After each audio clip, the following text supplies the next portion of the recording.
Kuanzia siku ile ya kupiga kura, kulizuka genge lilokuwa likiwatisha watu kwa kupora mali na kuharibu mali pamoja na miundombinu mbalimbali, kuchoma moto vituo vya mafuta pamoja na ofisi za umma.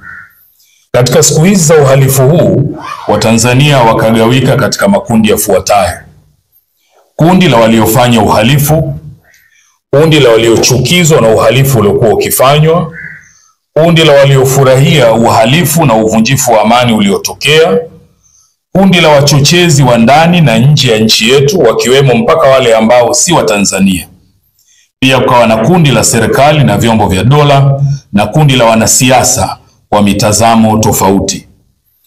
Wakati haya yakiendelea, vyombo vyetu vya ulinzi na usalama vilitoa tamko kuhusu kile kilichokuwa kinaendelea. Mkuu wa majeshi nchini alitufahamisha kwa kile kilichokuwa kinaendelea ni uhalifu na watekelezaji wa uhalifu huo ni wahalifu. Na hapa na nukuu: ndugu wananchi, itakumbukwa kuwa jana tarehe 29 Oktoba 2025 nchi yetu ilikuwa na zoezi la uchaguzi mkuu. Wakati zoezi hilo likiendelea, kulitokea vitendo vya kihalifu vilivyotekelezwa na baadhi ya watu wahalifu wasiolitakia mema taifa letu katika maeneo mbalimbali ya nchi. Vitendo hivyo vilihusisha uharibifu wa miundombinu ya umma, mali za umma na za watu binafsi. Vitendo hivyo ni uhalifu usiokubalika ambao lazima ukomeshwe mara moja. Mwisho wa kunukuu. Kutokana na vitendo hivi vya kihalifu ambao vililazimu vyombo vyetu vya usalama kudhibiti hali hiyo, ndani yake kukatokea vifo vya watu wasio na hatia na wengine kupata ulemavu wa kudumu pamoja na uharibifu, wizi na upotevu wa mali.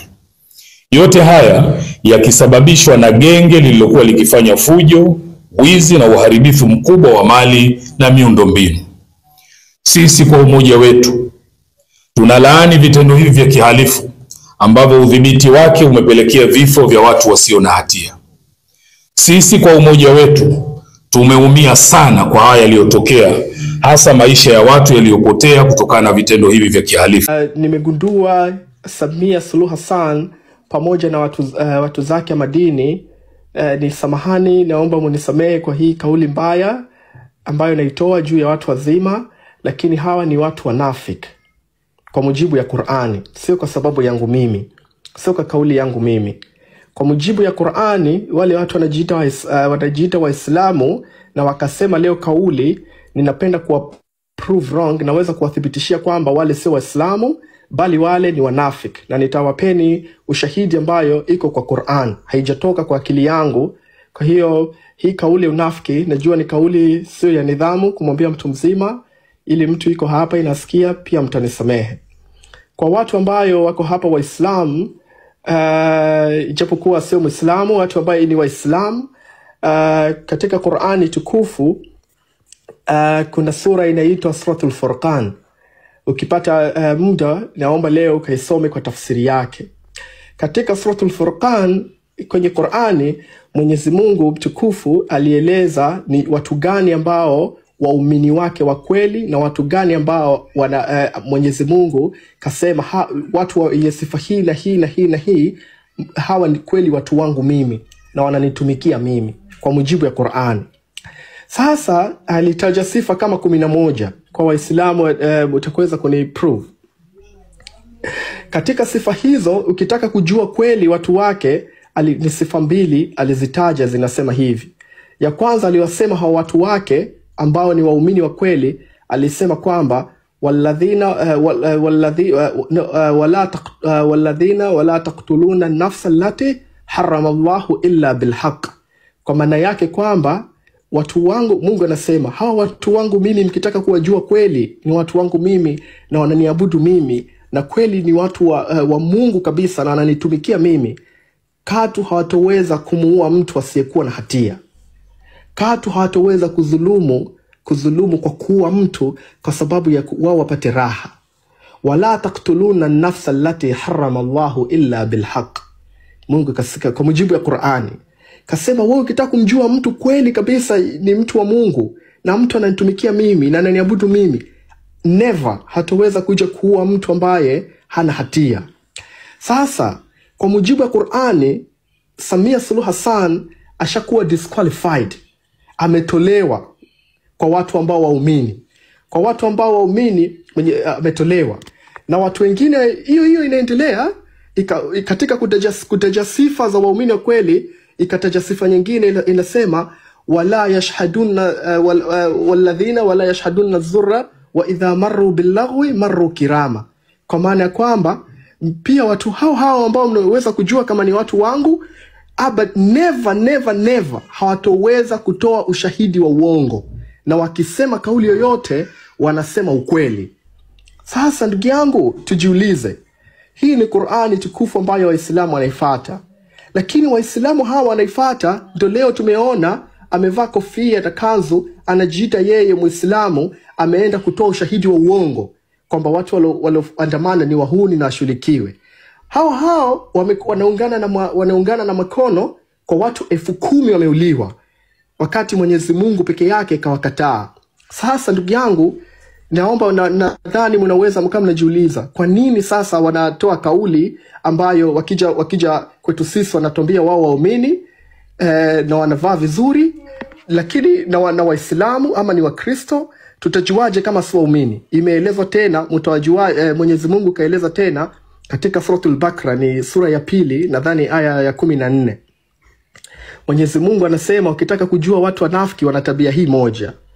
Wana tabia gani? Anasema hivi: wa idha laqul ladhina amanu qalu amanna wa idha khalu ila shayatinihim qalu inna ma'akum inma nahnu mustahzihun. Kwa maana yake kwamba hawa watu wanafiki hawa manafiki na majambazi, wakiwa mbele za watu, wako mbele za watu wanaongea, wanasema kwamba sisi tunapenda amani na sisi tunamwamini Mungu na tunakupendeni nyote. Lakini Mungu anatoa tahadhari, lakini hao walosema mbele zenu kwamba tunakupendeni, tumeumia ile jambo imetokea, imetuumiza leo, ile watu wamekufa, natoa pole. Mungu anasema hivi, wakikutana wenyewe kwenye vikao vao wanasema achana nao wale mafala, tulikuwa tu tunawapumbaza, sisi tunataka kuwaua. Hiyo ni Qur'an, si maneno zangu. Naomba peke zenu mkasome Suratul Bakra aya ya 14. Hiyo ndo maneno inasema. Kama unataka tafsiri yake, original manuscript kwa English inasema hivi: when they meet the believers, they say we believe and we love you and we are very honest. But when alone with their evil associated, they say we are definitely with you, we were only mocking them. Kwa hiyo ndugu zangu, msije kabisa mkakubali kushawishika kwa mambo ya kidini alafu yakatupasua. Hawa hawaamini Mungu. Hawa wajamaa ni wanafiki kwa mujibu ya Qur'ani, ni waongo na mijizi na minafiki na mijitu ambayo haifai kwa mujibu ya Qur'ani tukufu. Lakini kwa Wakristo ambayo tuko hapa, na wahusia sana tusije kabisa tukamwamini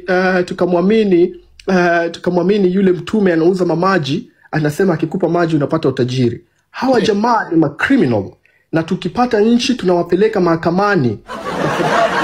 Kwa sababu naomba ukipata nafasi, mtu ambaye unamwamini, unaamini kwamba Yesu Kristo alikuja kwa hii dunia na akafa kwa dhambi zako, nenda kasome Book of Matthew.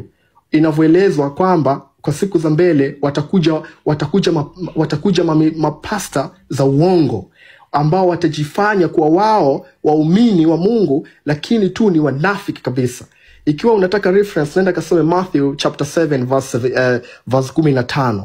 Ndio utakuta hiyo story kwamba watakuja mapasta wa uongo, na dalili zao zimeelezwa vizuri tu, kwamba ukiwakuta kwa jamii wanahubiri neno la Mungu vizuri, wanahubiri injili vizuri, wanahubiri injili vizuri, lakini kwa siri kabisa wananyanyasa watu, kwa siri kabisa wanaua watu, kwa siri kabisa wana-manipulate watu. Hii ni content ukisoma Book of Matthew chapter 7 verse 17. Lakini hiyo Matthew ukienda kusoma verse 24-11, ukisoma 2 Corinthians 11:13-15, utakutana na hawa majamaa matapeli na mijizi ambayo inakuwa inajifanya watu wa Mungu. Sasa ndugu yangu, Mimi nina mtindo mmoja ya kupambana na dunia. Baada ya expose mtu kwamba mbaya, na kuwa ninatoa na mbinu ya kupigana naye, na mbinu ya kumparalyze. Sasa basi, kwa ndugu zetu ambayo mko hapa Waislamu, ninaomba passport size picture kwa njia yoyote ili mnaweza, ama picha za kawaida nzuri za wale mashehe leo ambayo walosema kwamba sisi tushughulikiwe na tushtakiwe. Kwa sababu hivi wakati tunaongea tayari nimeandaa barua rasmi, tunaipeleka Wizara ya Hija na Umra Maka, Saudi Arabia. Tunaipeleka kwa waziri ambaye anashughulika na kutoa visa za watu kwenda kuhiji Maka, anaitwa Taufik bin Fauzan Al-Rabiah. Tunampelekea barua rasmi kumweleza kwamba idadi ya hawa mashehe unaona hapa. Pigia kinanda Sama, pigia kinanda Sama. Idadi ya mashehe hawa unaona hapa. Abil. Dakika mbili tuanze tucheze na vinanda. Pigia vitatu Sama.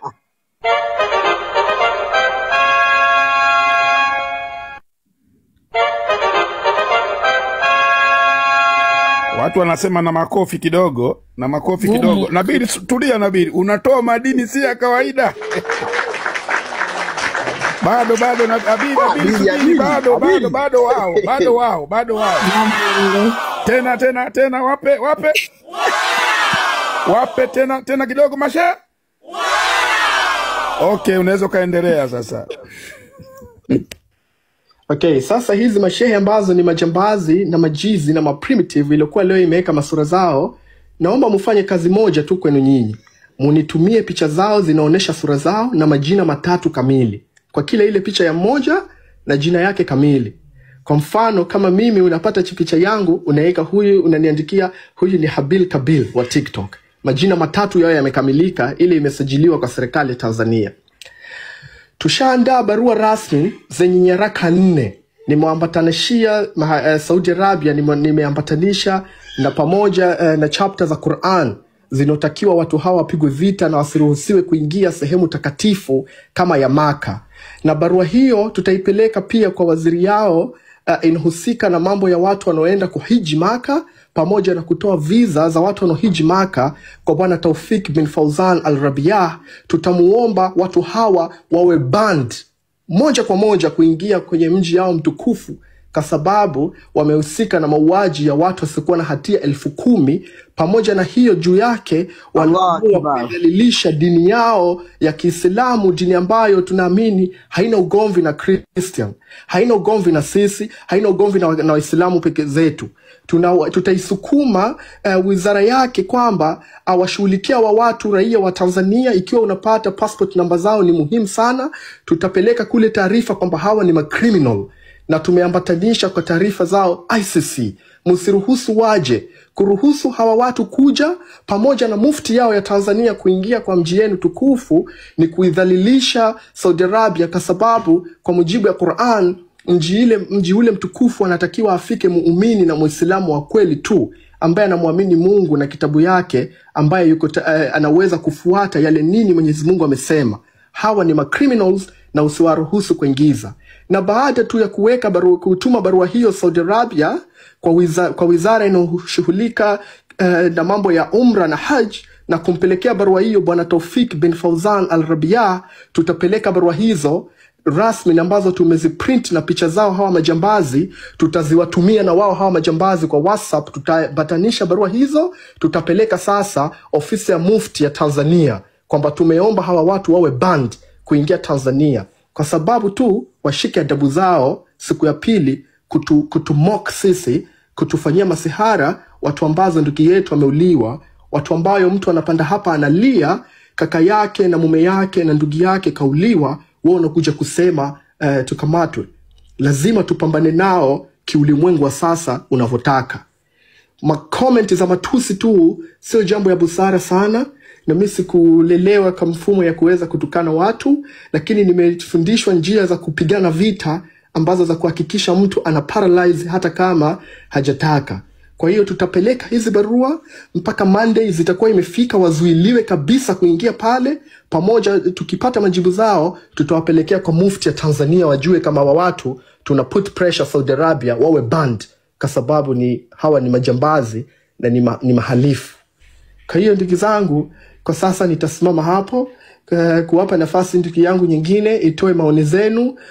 Ikiwa mnaona hii wazo ni mbaya, niko radhi kufuata maoni yenu, lakini kama mnaona iko sawa, naomba mjitolee kukubali kushirikiana na mimi kutafuta majina zao. Kikao chetu cha leo ni kikao cha Shura ya Maimamu Tanzania, na tumepanga kuongea na vyombo vya habari kwa lengo la kutoa taarifa ya uchaguzi mkuu uliofanyika Oktoba 2029.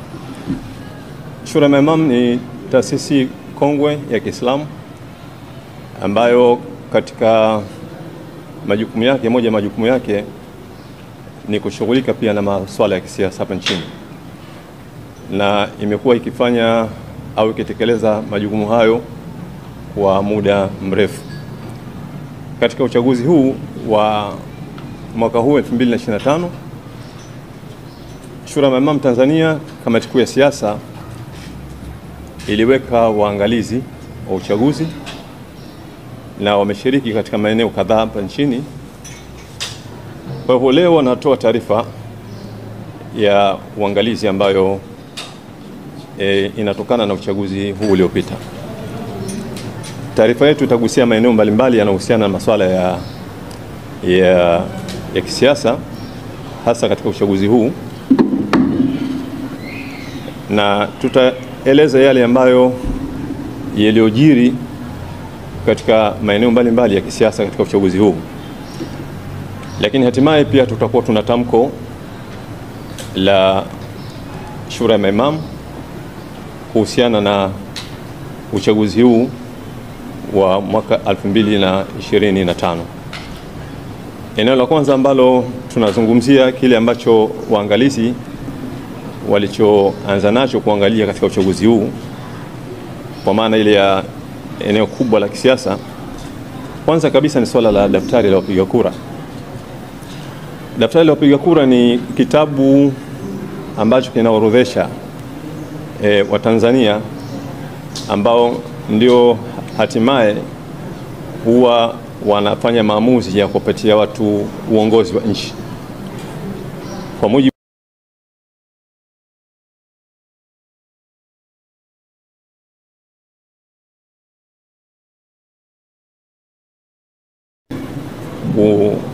kuchukua nafasi za uongozi wa taifa.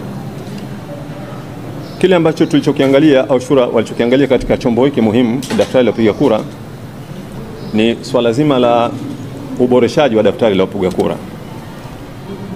Daftari hili kwa mujibu wa sheria linatakiwa lifanyiwe uboreshaji, yani kulipitia mara mbili kati ya kipindi cha uchaguzi mpaka uchaguzi mwingine. Na lengo kubwa la kupitia daftari la wapiga kura ni kuangalia mambo kama manne hivi kwa ajili ya kuboresha. Kwanza kabisa huwa ni kuongeza wapiga kura wapya, kwa sababu katika awamu iliyopita kuna watu umri wao ulikuwa mdogo, hawa wanaingizwa, na kuna wale ambao hawakujiandikisha katika uchaguzi uliopita na wanaongezwa pia. Kwa hivyo lengo la kuboresha ni kuongeza wapiga kura wapya. Lengo la pili ni kuondoa majina ya watu ambao wamefariki katika kipindi cha uchaguzi mpaka kipindi cha uchaguzi mwingine. Huwa kuna watu wengi sana wanakuwa wamefariki. Na lingine huwa ni kuondoa majina yaliyojirudia mara mbili. Hili ni moja katika matatizo ambayo yako katika daftari la wapiga kura. Na lingine huwa ni watu waliohama kutoka eneo moja kwenda eneo lingine. Mara nyingi imegundulika kwamba watu hawa huwa wanatambuliwa pale walipokuwa wanaishi, lakini kule wakohamia pia wanakuwa wanatambuliwa vile vile. Lakini lingine huwa ni majina hewa ambayo huwa yameingizwa katika daftari la kupiga kura. Kwa hivyo lengo la kupitia daftari la kupiga kura ni kuboresha daftari la kupiga kura ili waweze kuwepo wanakura halali na kwa idadi ile ambayo ni sawa sawa kwa wale waliojiandikisha. Taarifa yetu inaonyesha kwamba daftari la kupiga kura upitiaji haukuwa mzuri na bado lina matatizo makubwa haya ambayo tuliyoeleza. Eneo la pili ambalo kama watu ambao tulishiriki kufanya uchunguzi ilikuwa ni swala la chaguzi za ndani ya vyama. katika chaguzi za ndani ya vyama demokrasi ilikuwa inatofautiana kati ya vyama. Katika vyama vidogo inaonekana angalau demokrasi ilikuwa kubwa katika chaguzi za wabunge, madiwani mpaka urais vile vile. Lakini katika chama kikubwa, chama tawala, kulikuwa kuna tatizo kubwa.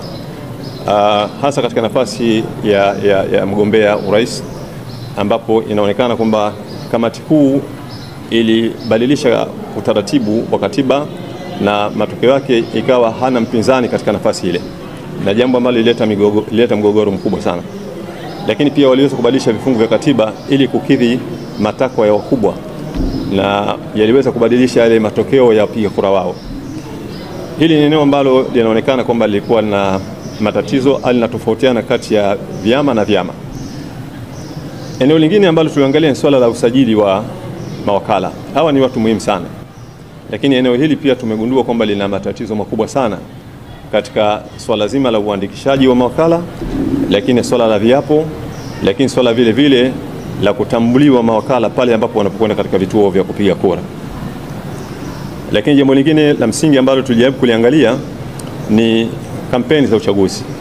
Kampeni za uchaguzi za mwaka huu zilikuwa sio bora sana, kwa sababu wananchi wengi inaonekana kwamba walikuwa morali wao wa kushiriki siasa ulikuwa umeshuka sana, kiasi kwamba ile mikutano ya kampeni ya vyama vyote haikupata ule msisimko mkubwa wala idadi kubwa ya watu. Chama tawala kwa sababu kilikusanya fedha nyingi sana, kwa sababu chenyewe kabla ya wakati wa kampeni walianza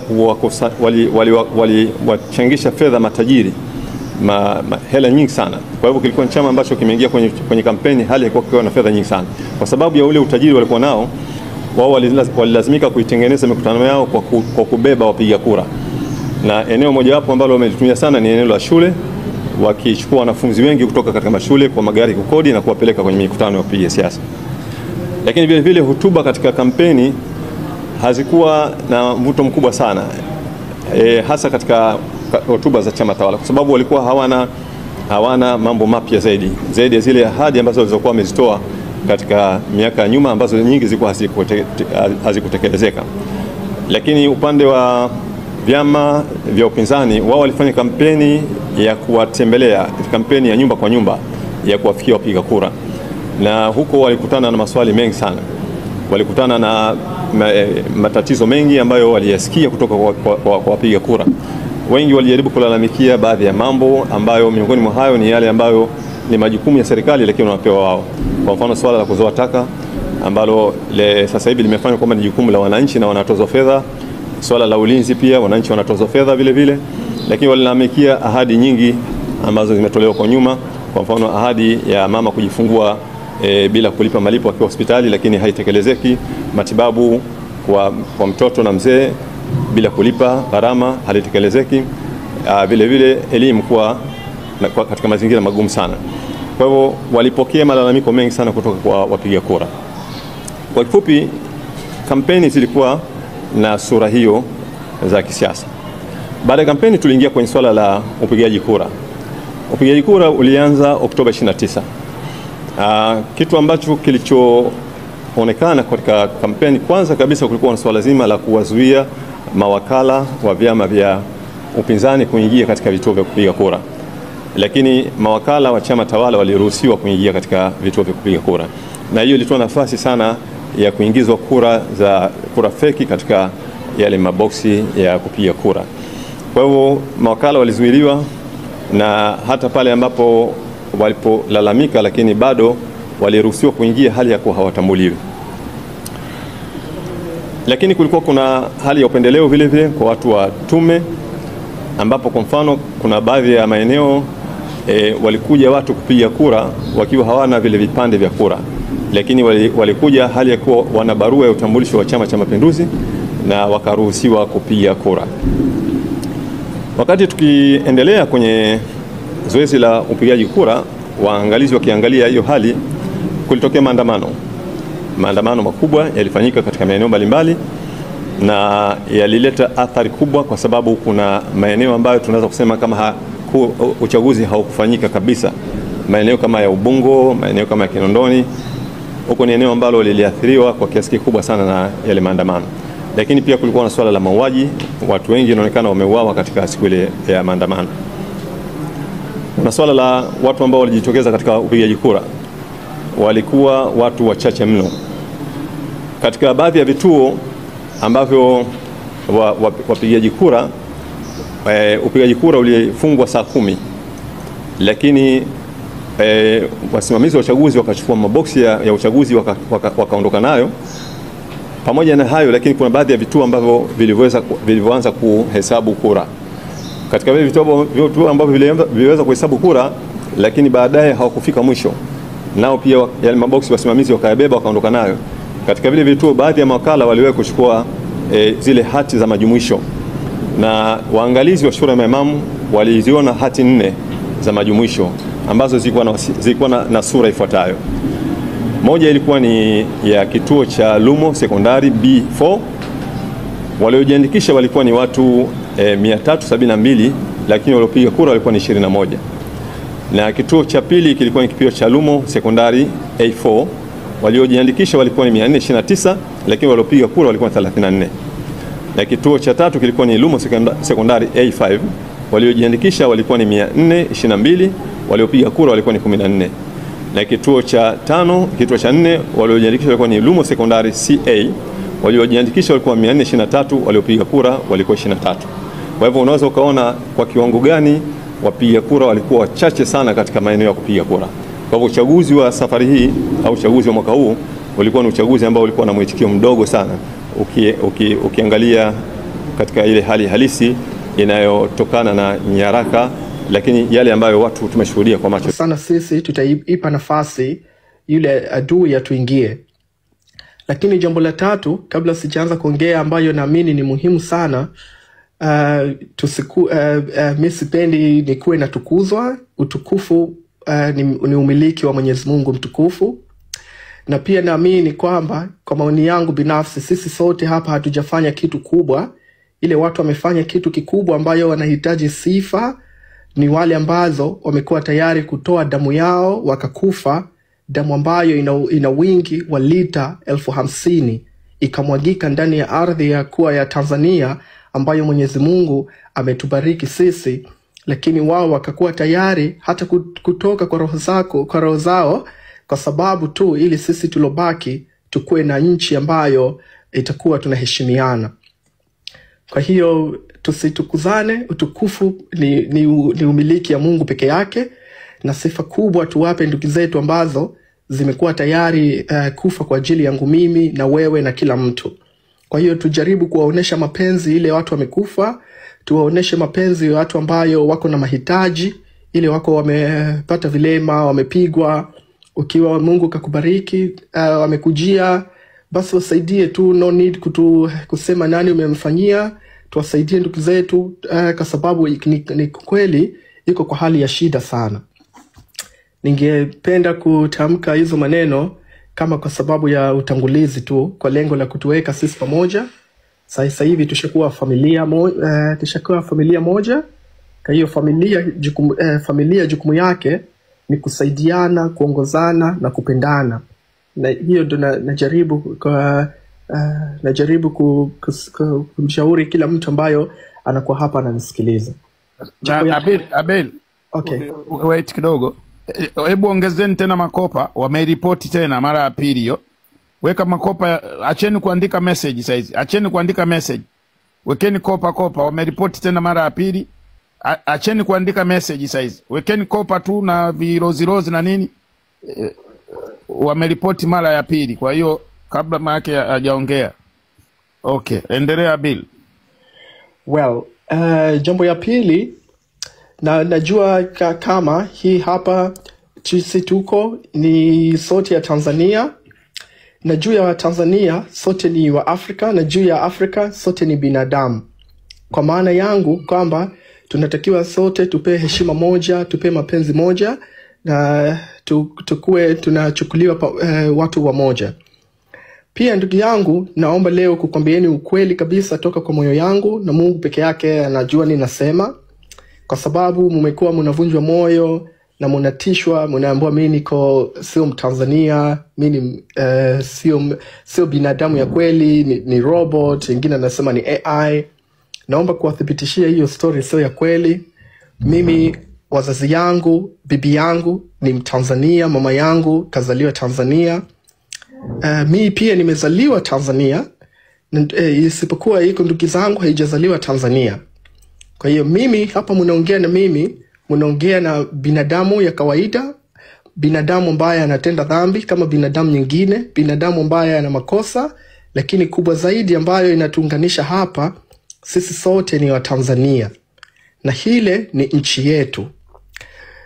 Documents ambayo tunatumia, hii ni kipande ya karatasi tu. Passport ni kipande ya karatasi.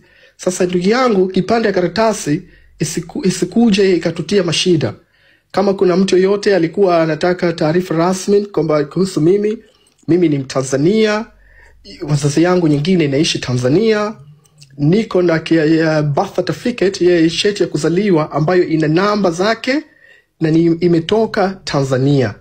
Hata passport inatumia kwenye sehemu ya place of birth imeandika kwamba nimezaliwa Tanzania.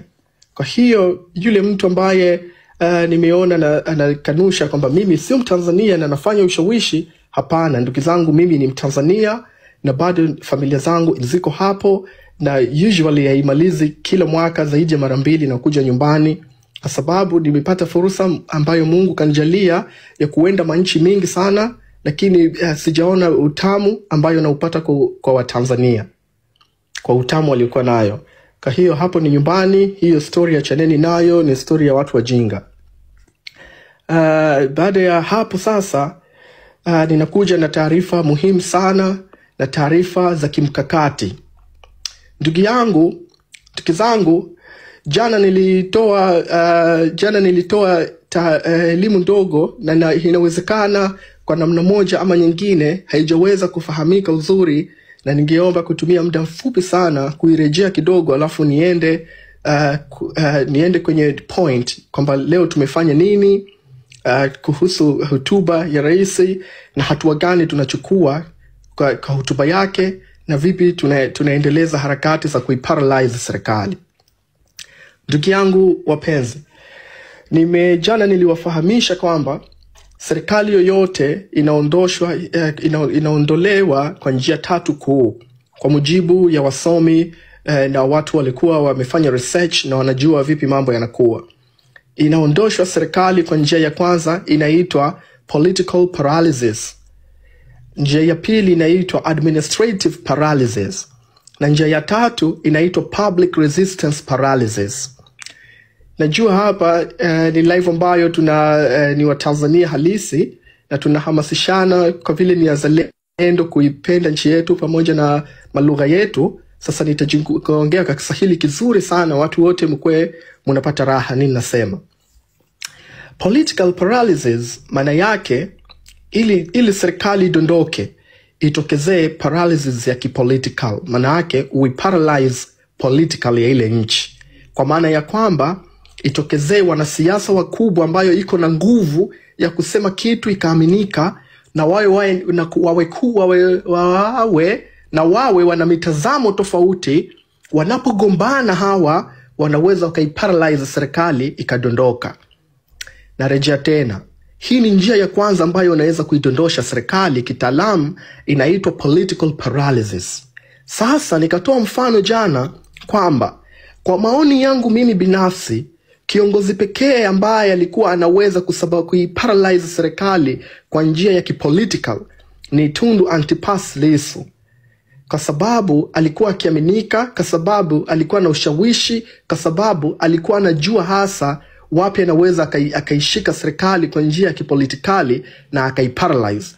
Na kwa ushahidi wa hiyo, Tundu Lissu alikuwa ni mtu wa mwanzo kuibua mijalada mikubwa kwa bunge, kama issue ya mkataba wa escrow ukapelekea waziri mkuu kujiuzulu. Hii ndio njia ya kwanza, ile ndio maana halisi ya kuparalyze serikali. Alifanya kishindo Bwana Edward Lowassa, Mungu amweke peponi, Aliparalyze, ikabidi aachie serikali. Akaja akaiparalyze tena serikali kwa njia ya kipolitical. Alikuja akaleta mastori ya mandege, na mandege kama mko na makumbukumbu yakakamatwa.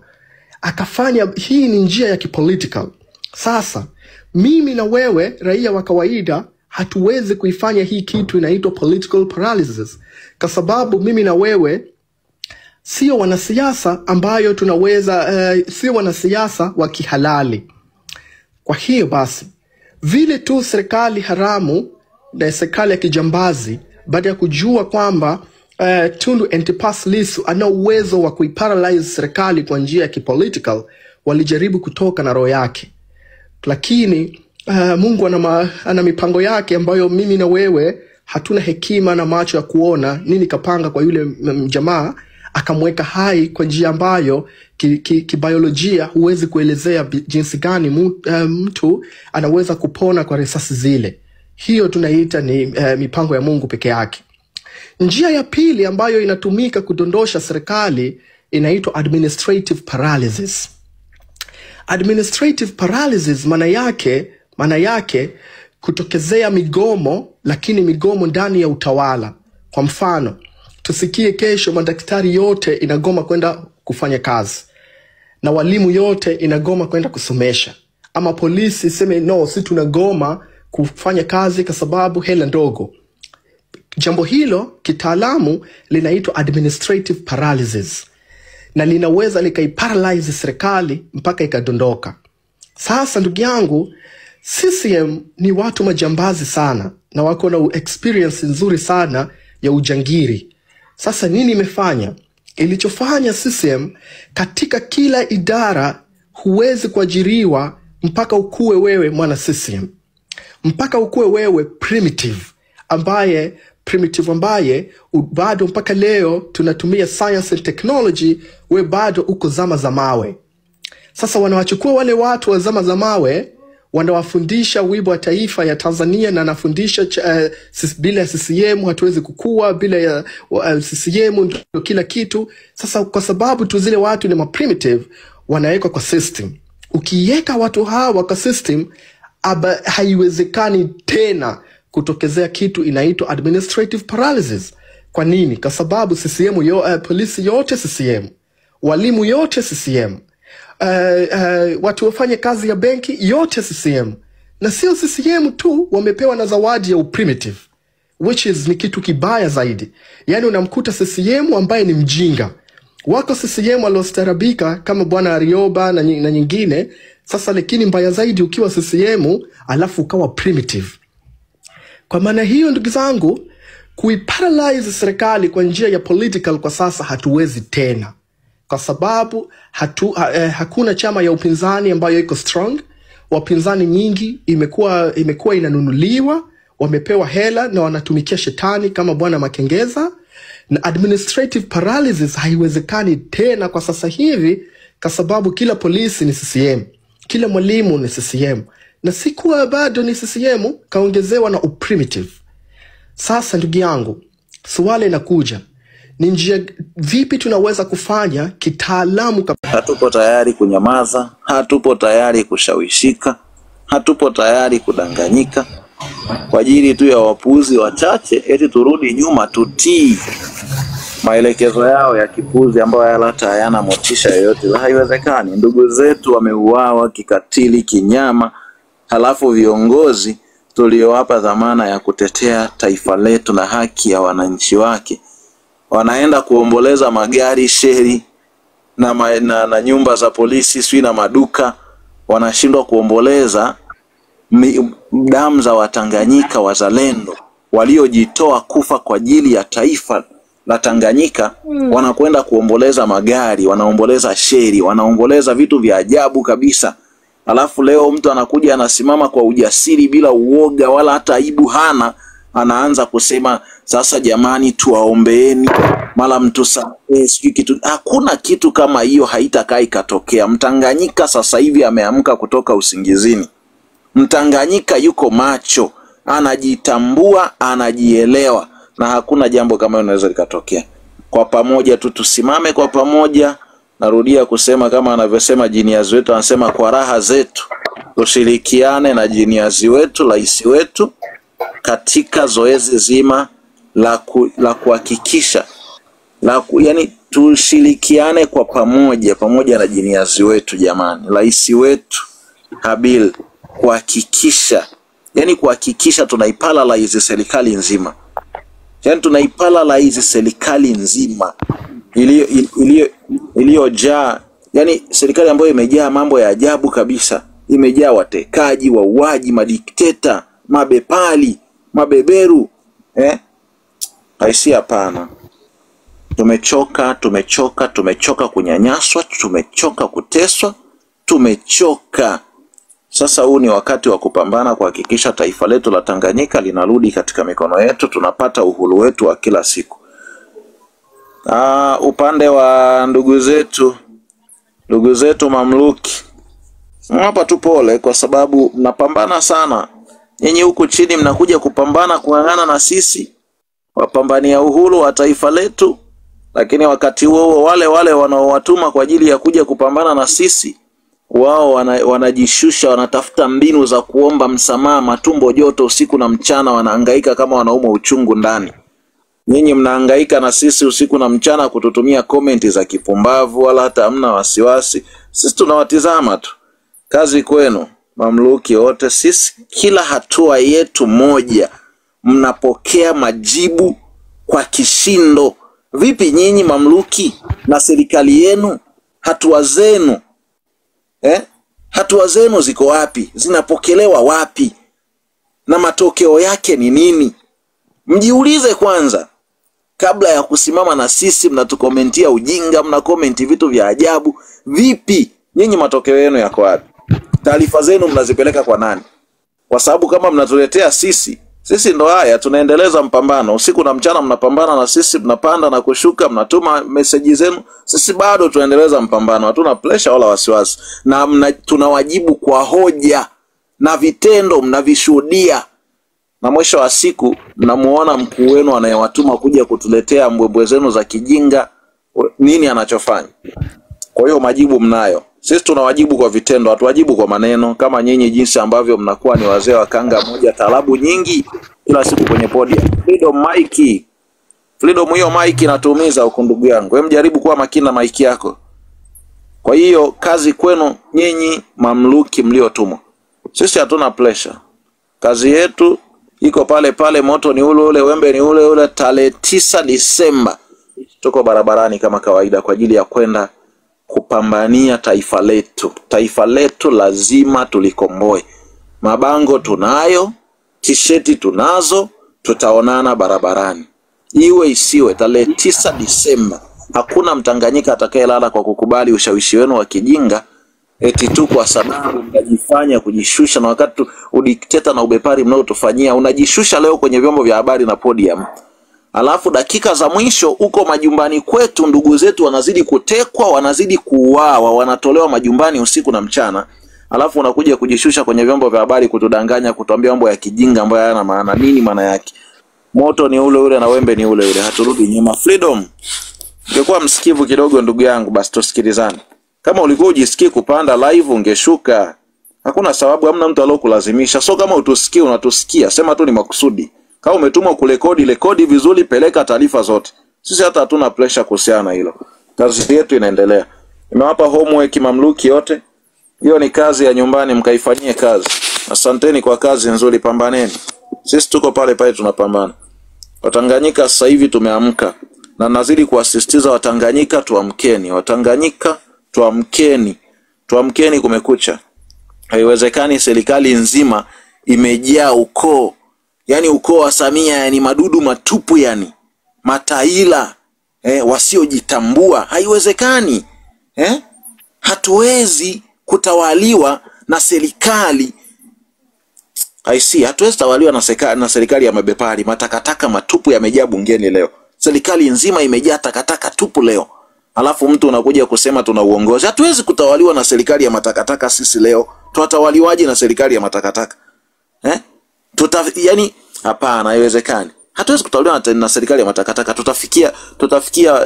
Tutafikia Tanganyika yetu ya ahadi lini kwa staili kama hii ya kutawaliwa na serikali ya hivi iliyojaa matakataka matupu? Haiwezekani. Lazima tuamke. Kumekucha sasa hivi. Yaani hilo ni muhimu sana. Hawezi kusimama mtu leo anatuambia habari kwa ajabu, tunataka amani ya uongo na kweli kwa ajili ya upumbavu usiokuwa na msingi. Hatuwezi. Ndugu yangu hapo aliyepanda zima maiki kidogo tusikilizane basi.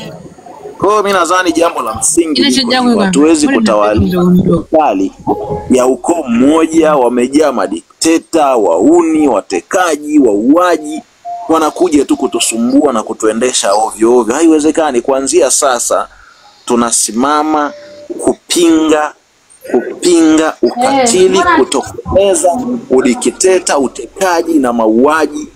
Yaani hii vita special kwa ajili ya kuteketeza vyote ambavyo viko kinyume na maslahi yetu sisi Watanganyika. Tutasimama, hatutakata tamaa, hatutachoka. Tuna imani na taifa letu la Tanganyika. Tarehe 9 Disemba lazima tulikomboe. Kwa pamoja tuamkeni tukalikomboe taifa letu la Tanganyika. Hilo ndo jambo la msingi ambalo lipo sasa hivi. Hatuna lingine la kuzungumzia. Zaidi na zaidi, maombi ni jambo la muhimu sana. Tusali sana, tumuombe sana Mungu, tumuombe sana ndugu yetu, genius wetu, rais wetu aliyejitoa kwa moyo mmoja na mapenzi kwa ajili ya kulipambania taifa letu. Tumuombe sana usiku na mchana. Bila kujali watasema nini, mamluki wataongea nini, sisi la kwetu tuwe ni kitu kimoja, tushikamane kwa pamoja kuhakikisha ukombozi unakuja mikononi mwetu. Haiwezekani mtu asimame tu kutuambia madudu yake kwenye podium alafu leo tusimame tuseme hatuendi. Maandamano ni muhimu. 9 Disemba tunatoka. Sisi ambacho hatukitaki ni yeye na serikali yake wote, madikteta, wauaji, watekaji, hatuwahitaji katika serikali yetu. Tutaandamana hivyo vyote vile itakavyokuwa. Tutaandamana hata kama ni miaka 10 mfululizo. Tutakaa barabarani kwa kupokezana. Taifa letu litarudi katika mikono yetu. Yaani hilo sio lazima lirudi. Vyote itakavyokuwa. Kwa hilo tumesema, tumetoa taarifa zimeenea kuona viongozi wote wanazo taarifa zetu. Kwa hiyo sisi ambacho tunakiamini ni kwamba lazima hata wanaoongea na ujinga wao wala hata hatuna pressure. Sisi tupo mbele. Unione wapi? Mimi utaniona usiku na mchana. Tena kama hujajua mtu pekee ambaye yuko mstari wa mbele katika maandamano ni hiki kichwa, utokaa ukaamini. Kwani sasa hivi naongelea wapi? Sinaongelea ndani nimekaa. Kama una uwezo, umetumwa, umeagizwa njoo au nikupe location unifuate. Uje sasa hivi. Naongea nini? Unaongea ujinga ambao hata hauna maana. Tunachokisema ni kwamba maandamano tarehe 9 Disemba tuko barabarani. Tunakwenda kulikomboa taifa letu. Iwe isiwe tunakwenda kulikomboa taifa letu. Zaidi sasa niseme tu nimalizie kwa kusema maombi ni muhimu sana jamani. Tudumu katika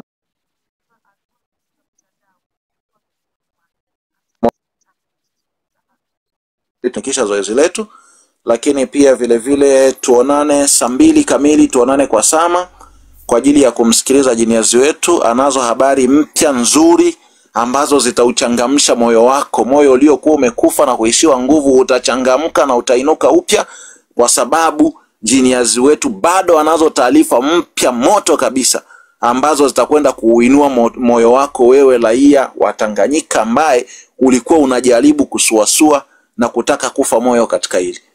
Kwa hiyo tuonane pale kwa ajili ya kuzipokea taarifa mpya. Tuzidi kupambana kwa ajili ya taifa letu. Tusichoke jamani. Tuko pamoja, tuzidi kuombeana sana. Ibada ni muhimu sana katika kila hatua. Asanteni sana. Naomba nimpishe mtu mwingine aendelee kuchangia. Hao wote wanaofanya ujinga, wanaopanda hapo juu, ndo nilikuwa nashughulika nao hapa chini. Asante sana Beniko. Kwa hiyo tusijali, mambo yanaenda vizuri. Yaani wote nilikuwa na wateremsha tu hapo. Wengine nishawalamba block huko. Sana. Ushindi tayari tunao mikononi. Wao wanazidi kupiga kelele, hawajui kama ushindi tayari tumeshashinda, taifa tayari tunalo mikononi. Hilo hawalijui.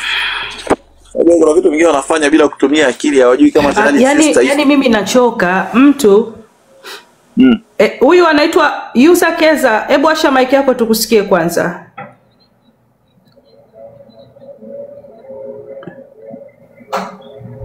Yusa na watu wanaokaga juu muda mrefu hawa watu waelewi. Endelea kuchangia ndugu yangu. Na tumekuwa pamoja, mnaendelea kuchangia. Nimeshamshusha bwana hapo. Nani? Ndio.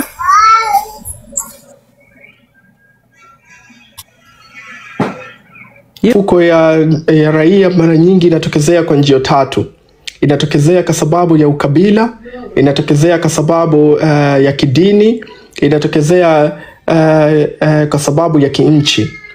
Haya ni mambo ambazo inazipasua sana, inawatenganisha sana watu. Kwa sababu tu ikiwa mimi kabila yangu inaitwa X na wewe kabila yako inaitwa B, tunaweza tukaingia kwenye vita vya kikabila ama vya kidini ama vita za kitaifa.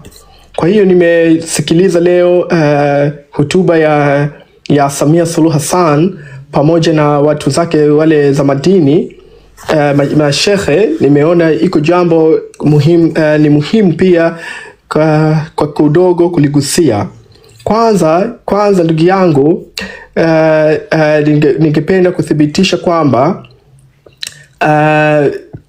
nimegundua Samia Suluhu Hassan pamoja na watu zake madini, ni samahani, naomba munisamehe kwa hii kauli mbaya ambayo naitoa juu ya watu wazima, lakini hawa ni watu wanafiki kwa mujibu ya Qur'ani, sio kwa sababu yangu mimi, sio kwa kauli yangu mimi.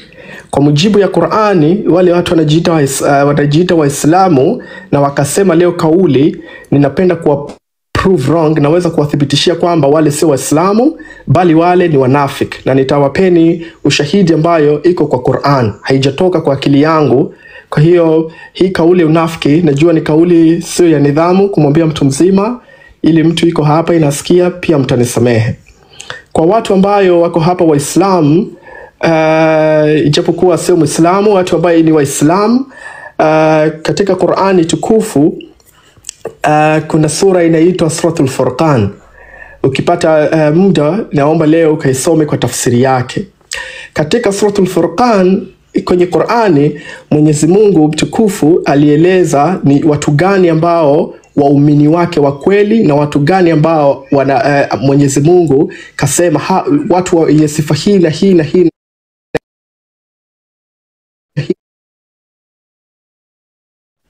Sasa alitaja sifa kama 11 kwa Waislamu, utaweza kuniprove. Katika sifa hizo ukitaka kujua kweli watu wake, ni sifa mbili alizitaja, zinasema hivi. Ya kwanza aliwasema hao watu wake ambao ni waumini wa kweli, alisema kwamba walladhina wala taqtuluna an-nafsa allati harrama Allahu illa bilhaq. Kwa maana yake kwamba watu wangu, Mungu anasema hawa watu wangu mimi, mkitaka kuwajua kweli ni watu wangu mimi na wananiabudu mimi na kweli ni watu wa Mungu kabisa na wananitumikia mimi, katu hawatoweza kumuua mtu asiyekuwa na hatia. Katu hawatoweza kudhulumu kwa kuua mtu kwa sababu ya wao wapate raha. Wala taqtuluna an-nafsa allati harrama Allahu illa bilhaq. Mungu kasika kwa mujibu ya Qur'ani kasema, wewe ukitaka kumjua mtu kweli kabisa ni mtu wa Mungu na mtu ananitumikia mimi na ananiabudu mimi, never hataweza kuja kuua mtu ambaye hana hatia.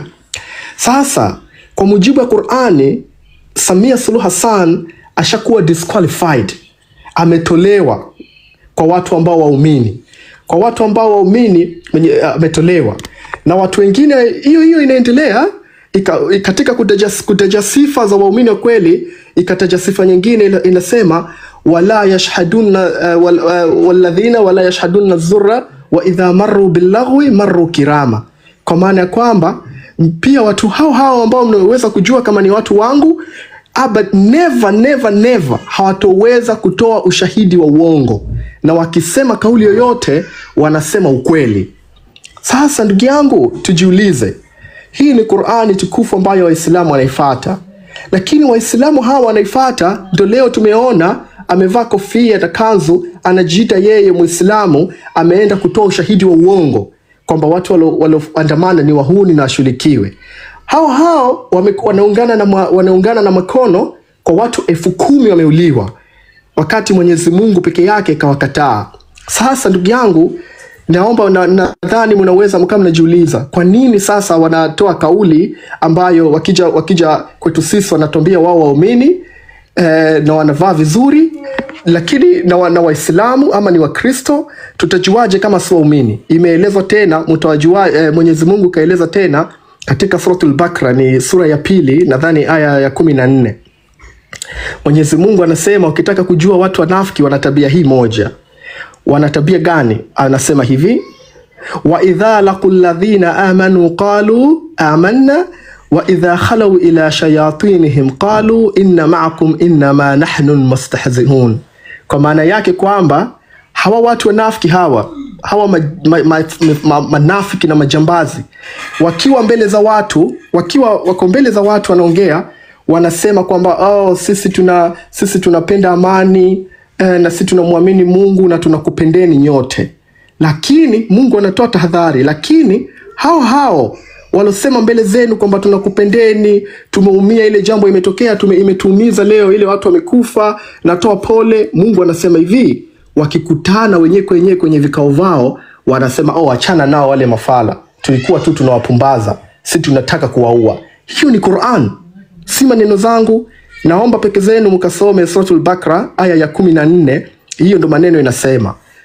Kama unataka tafsiri yake, original manuscript kwa English inasema hivi: when they meet the believers, they say we believe and we love you and we are very honest.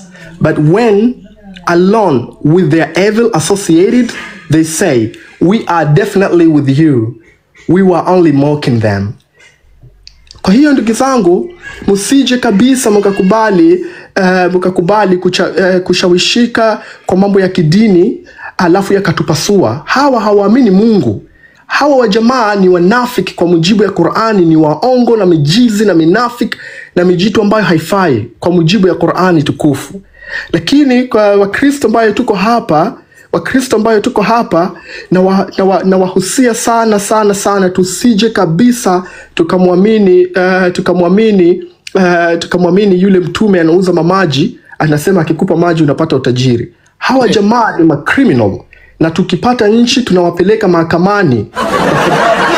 Kwa sababu naomba ukipata nafasi, mtu ambaye unaamini kwamba Yesu Kristo alikuja kwa hii dunia na akafa kwa dhambi zako, nenda kasome Book of Matthew. Inavyoelezwa kwamba kwa siku za mbele watakuja mapasta za uongo ambao watajifanya kuwa wao waumini wa Mungu, lakini tu ni wanafiki kabisa.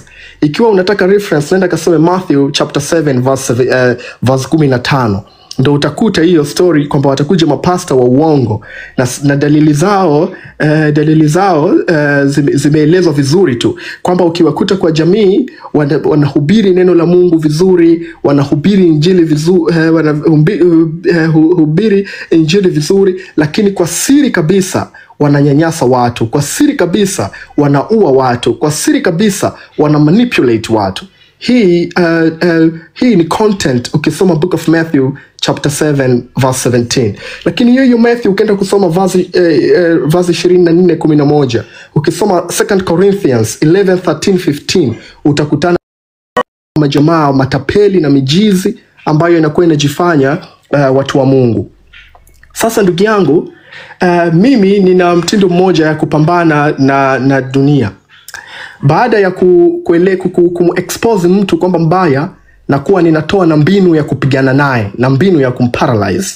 Sasa basi, kwa ndugu zetu ambayo mko hapa Waislamu, ninaomba passport size picture kwa njia yoyote ili mnaweza, ama picha za kawaida nzuri za wale mashehe leo ambayo walosema kwamba sisi tushughulikiwe na tushtakiwe.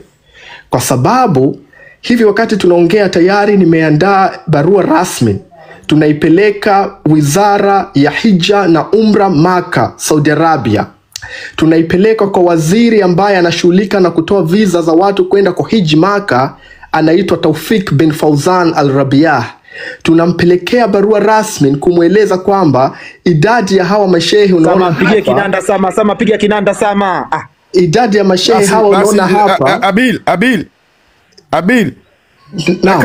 dakika mbili tuanze tucheze na vinanda.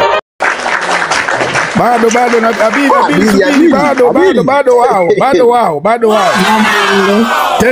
Tena wape tena kidogo mashe. Okay, unaweza kaendelea sasa. Okay, sasa hizi mashehe ambazo ni majambazi na majizi na maprimitive ilikuwa leo imeweka masura zao, naomba mufanye kazi moja tu kwenu nyinyi.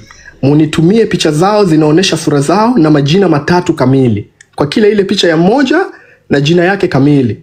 Kwa mfano kama mimi unapata picha yangu unaweka huyu, unaniandikia huyu ni Habil Kabil wa TikTok. Majina matatu yao yamekamilika, ili imesajiliwa kwa serikali ya Tanzania. Tushaandaa barua rasmi zenye nyaraka 4. Nimeambatanishia Saudi Arabia, nimeambatanisha na pamoja na chapter za Quran zinotakiwa watu hawa wapigwe vita na wasiruhusiwe kuingia sehemu takatifu kama ya Maka.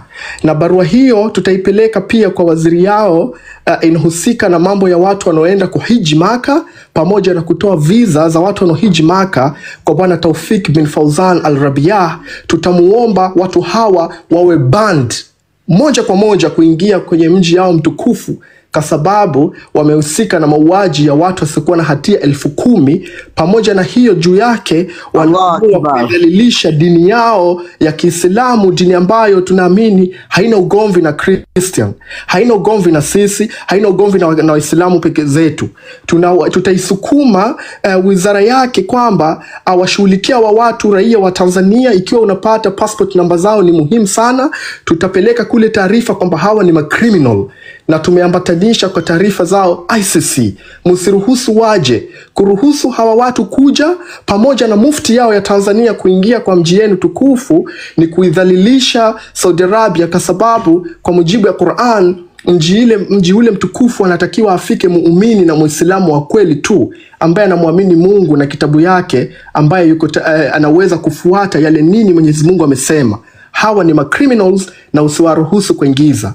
Na baada tu ya kutuma barua hiyo Saudi Arabia kwa wizara inayoshughulika na mambo ya umra na hajj, na kumpelekea barua hiyo bwana Taufik bin Fauzan Al-Rabiah, tutapeleka barua hizo rasmi ambazo tumeziprint na picha zao hawa majambazi, tutaziwatumia na wao hawa majambazi kwa WhatsApp. Tutabatanisha barua hizo, tutapeleka sasa ofisi ya mufti ya Tanzania kwamba tumeomba hawa watu wawe banned kuingia Tanzania, kwa sababu tu washike adabu zao siku ya pili kutumock sisi, kutufanyia masihara, watu ambazo ndugu yetu wameuliwa, watu ambayo mtu anapanda hapa analia kaka yake na mume yake na ndugu yake kauliwa, wao unakuja kusema tukamatwe.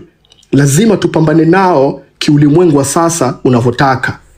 Makomenti za matusi tu sio jambo ya busara sana, na mimi sikulelewa kwa mfumo ya kuweza kutukana watu, lakini nimefundishwa njia za kupigana vita ambazo za kuhakikisha mtu ana paralyze hata kama hajataka.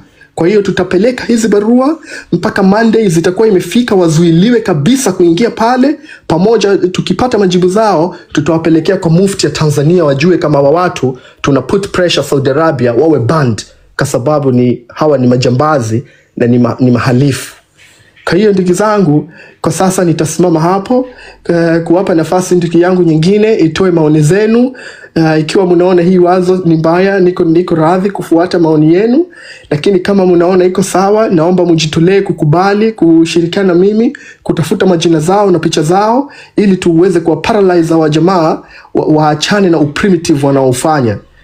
Nitasimama hapa kukaribisha masuala nyingine na maelezo zaidi. Asante sana. Abili, katika hili mimi nafikiri mpaka kesho asubuhi litakuwa lishakwisha. Uswa mabwana, mpaka kesho asubuhi litakuwa lishakwisha. Nafikiri mpigie kinanda vitatu kwanza Abili. Paralyze serikali mpaka ikadondoka. Sasa ndugu yangu, CCM ni watu majambazi sana na wako na experience nzuri sana ya ujangiri. Sasa nini imefanya? Ilichofanya CCM, katika kila idara huwezi kuajiriwa mpaka ukue wewe mwana CCM, mpaka ukue wewe primitive ambaye bado mpaka leo tunatumia science and technology, we bado uko zama za mawe. Sasa wanawachukua wale watu wa zama za mawe, wanawafundisha wimbo wa taifa ya Tanzania, na anafundisha bila CCM hatuwezi kukua, bila ya CCM ndio kila kitu. Sasa kwa sababu tu zile watu ni primitive, wanawekwa kwa system. Ukiweka watu hawa kwa system, haiwezekani tena kutokezea kitu inaitwa administrative paralysis. Kwa nini? Kwa sababu CCM polisi yote CCM, walimu yote CCM, watu wafanye kazi ya benki yote CCM. Na sio CCM tu, wamepewa na zawadi ya primitive, which is ni kitu kibaya zaidi. Yani unamkuta CCM ambaye ni mjinga. Wako CCM waliostarabika kama bwana Arioba na nyingine. Sasa lakini mbaya zaidi ukiwa CCM alafu ukawa primitive. Kwa maana hiyo ndugu zangu, kuiparalyze serikali kwa njia ya political kwa sasa hatuwezi tena. Kwa sababu hakuna chama ya upinzani ambayo iko strong. Wapinzani nyingi imekuwa inanunuliwa, wamepewa hela na wanatumikia shetani kama bwana Makengeza. Na administrative paralysis haiwezekani tena kwa sasa hivi, kwa sababu kila polisi ni CCM, kila mwalimu ni CCM, na sikuwa bado ni CCM kaongezewa na primitive. Sasa ndugu yangu, swali linakuja, ni njia vipi tunaweza kufanya kitaalamu kabisa kwa jambo ambayo imethibitika na wasomi wa siasa, tukaweza kuiparalyze serikali? Njia ya kwanza, tusimwamini mwanasiasa yoyote, kwa sababu hatuko na mwanasiasa ambaye tunaweza kuthibitisha kitaalamu na kiintelijensia kwamba anaweza kufanya political paralysis, isipokuwa Tundu Lissu na bwana Professor Assad na nyingine ambazo mimi sizijui.